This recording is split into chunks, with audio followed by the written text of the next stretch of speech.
30 years ago today, on October 31st, 1993, the CTA Orange Line opened. It didn't just add one color to the map, it added all the colors. If I asked you what the newest L line is in Chicago, and you said the pink line, you wouldn't be wrong. The color pink was added to the L map in 2006. However, the pink line runs exclusively on older infrastructure. The newest line to be built is the Orange Line. It opened on October 31st, 1993. I sincerely apologize to my older viewers, but I have to say it, that was 30 years ago today. When it opened, it was very different than anything Chicago had seen. The majority of the L is really old. The classic elevated sections, which is where the name L comes from, are over a century old. The underground sections opened in the 1940s, while the highway median sections opened in the 60s and 80s. The Orange Line is different. It connects the 13 miles from the Loop to Midway Airport. While it initially shares tracks with the Green Line, after branching off of the old tracks, it follows several freight lines. It parallels tracks owned by Canadian National, CSX, and the Belt Railway of Chicago. I think this is a smart way to build transit. The rights of way are there anyways, it saves time and money. Speaking of money, according to the Chicago Tribune, part of the federal funding for the Orange Line came from Ronald Reagan. He gave Congressman Dan Lipinski the money in return for a vote to send military aid to a rebel group in Nicaragua. Yet another bribe in Chicago's colorful history. The Orange Line starts in the Loop. I'm making a separate video all about the Loop, which truly is the defining feature of Chicago's transit. Stay tuned for that video. Subscribe to Trains Are Awesome so you don't miss it. Orange Line trains enter the Loop at the southeast corner, and then they take it clockwise, sharing tracks with the pink and purple lines. The Green Line joins at Clark and Lake, and finally, Adams and Wabash is the last of the 8 stops on the Loop.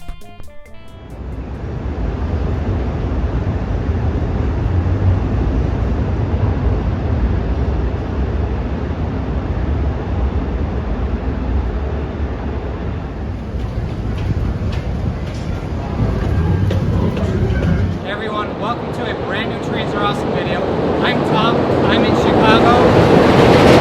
Today we're going to ride one of my favorite lines, the CTA Orange Line.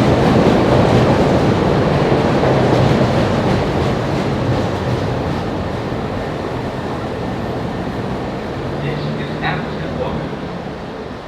Transfer to green, purple, and brown line trains at Adams and Wabash. This is an Orange Line train to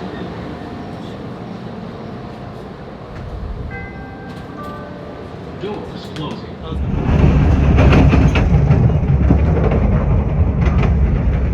I filmed this video together with my good friend Chicagoland Transit. Make sure to check out his channel as well.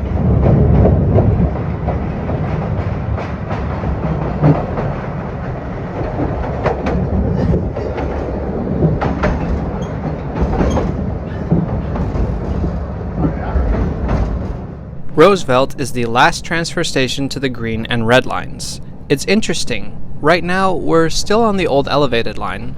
The original Roosevelt station opened in 1892, so you'd be forgiven for thinking that the platform is that old as well.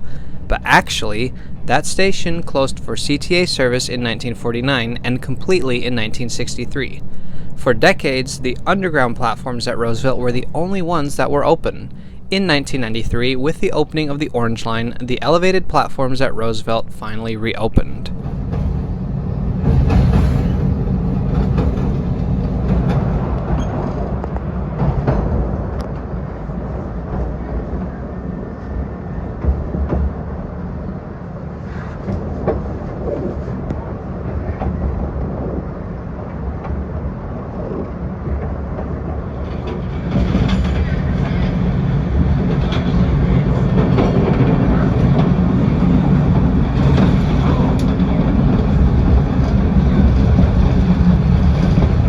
Now that we've split off from the Green Line, we're on the line that opened in 1993.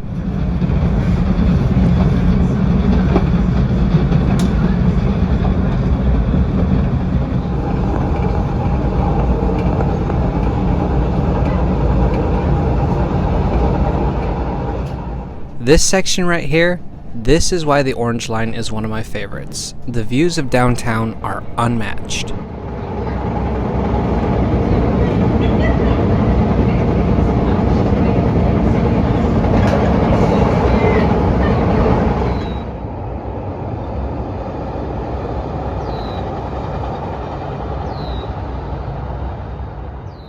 As we pass Ping Tom Memorial Park, we parallel the Canadian National Freeport Subdivision, the first of the freight lines we follow.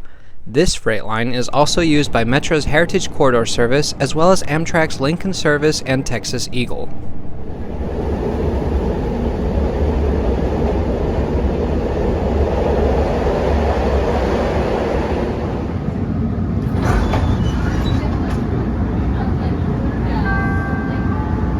Doors closing. Doors closing.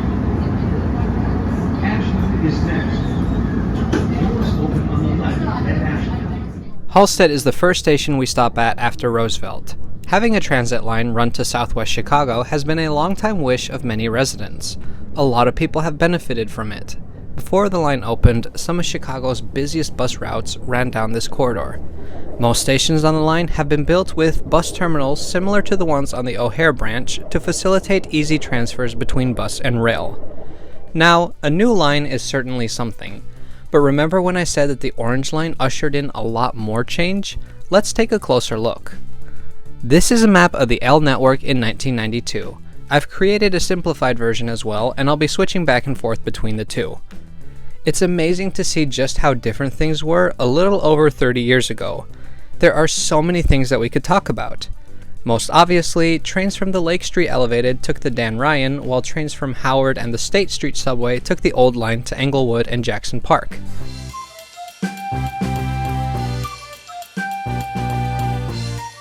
Speaking of that area, there were a bunch of stations then that don't exist anymore, like University, the terminus that closed permanently just a couple years later. In other places, we see stations that close at night or on the weekends, like Harrison, stations that are open 24 hours today. Rosemont is still called River Road, and the Evanston Express stops at less stations than it does today. There was AB skip stop service during rush hours, where A trains stopped at stations marked A and B trains stopped at stations marked B, but most relevant to this video was the name of the lines. They generally used the names of the branches that the lines would run on.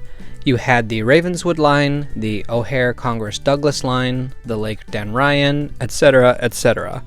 In fact, what I think is really funny is that on the official map, it says very clearly, routes are shown in different colors to make them easier to follow, but the routes are not known as the red line or blue line. Well, that's about to change. 1993 was perhaps the most transformative year in CTA history. It started in February when the Howard and Lake branches switched their southern termini.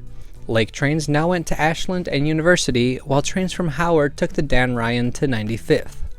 Notice here that the lines still kept their old naming system, but that they've been updated with colors in parentheses. This was all in preparation for October 31st when the Orange Line opened.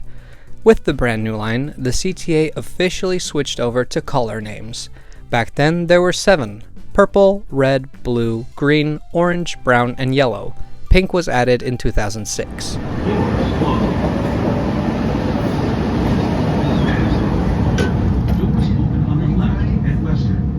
We switched to following the CSX Blue Island subdivision, then the Canadian National Kenwood Line, and finally the Belt Railway of Chicago.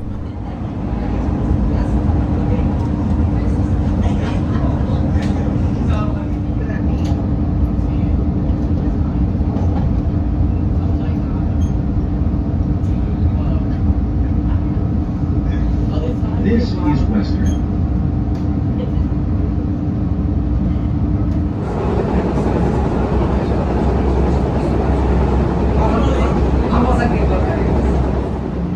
Midway is next. So here's a fun story. Not too long ago, I was doing a meetup with some subscribers, and I met somebody who previously had never been interested in public transportation before, but because they had to commute to college by train, began looking up YouTube videos about the CTA, found my channel, found my friend Chicago Land Transit's channel, and began becoming interested in public transportation, especially the CTA. And so as I was talking to them, they requested that I make a video about their home line, the Orange Line. Now the Orange Line happens to be one of my favorite lines, but I haven't really featured it on the channel yet, and that's why I'm making this video today. AJ, this one's for you.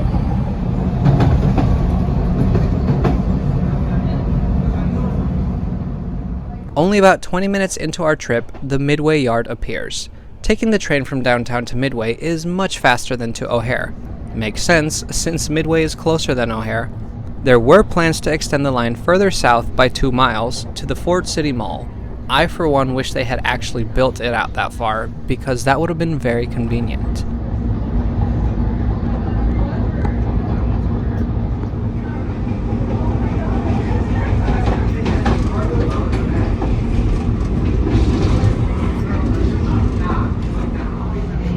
All passengers must leave the train.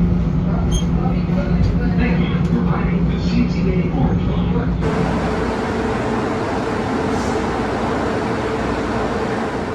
Midway Station has 3 tracks, with lit-up signs informing passengers which departure is next.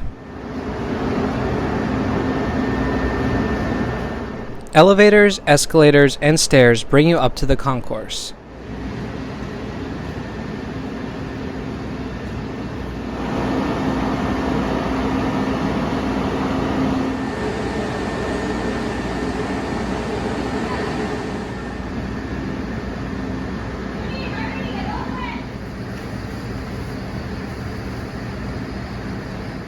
Up here, there is bicycle storage, and the fare gates are extra wide to accommodate suitcases. So we've made it to Midway. Really not that bad of a ride. Of course, the main thing to do here in Midway is to go to the airport terminal and catch a flight, but this is also an important regional transfer hub. From the Orange Line platforms, it's a really easy walk to the bus station where you can get on a variety of CTA buses and PACE buses to destinations all over Chicagoland.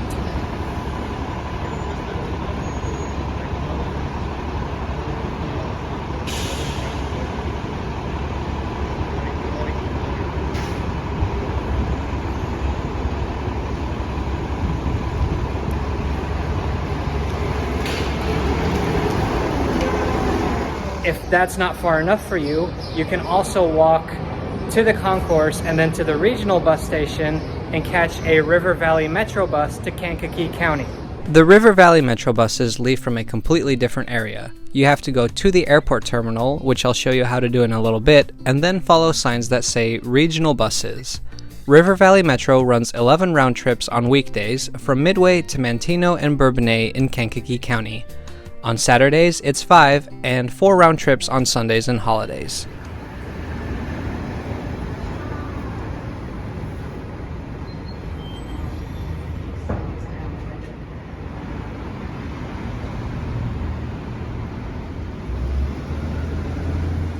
Back to the main bus station.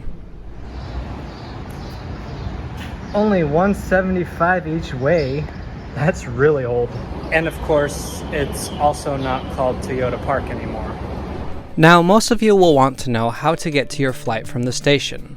Well, first, you follow signs to the airport. After going up the escalator, you'll take a series of corridors past the rail yard and the parking garage. After a few twists and turns, you'll be in the terminal. I wish I could tell you it was short. Sure, it's no marathon, but I can think of a few airports where access is easier.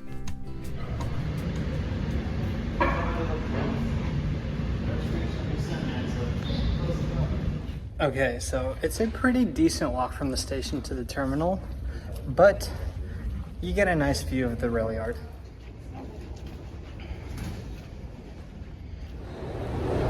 Yeah, give yourself a good 5 minutes to walk from the station to the terminal. It's not bad, but it's not nothing. Midway Airport originally opened in 1923, 100 years ago. For a while it was called Chicago Municipal Airport until 1949 when it was renamed Midway in honor of the Battle of Midway.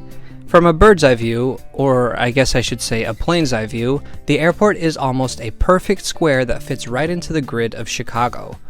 The airport sees about 19 million passengers a year, 95% of those passengers fly with Southwest, who are an enormous presence at the airport.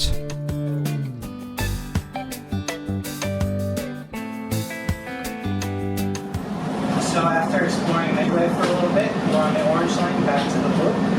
I really like the Orange Line. I like the views of downtown. I like the fact that we follow all these different freight railroads and use the rights of way.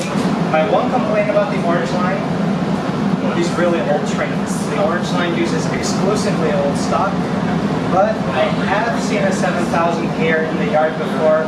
Will they use them on the Orange Line? Will the 9000s be on the Orange Line?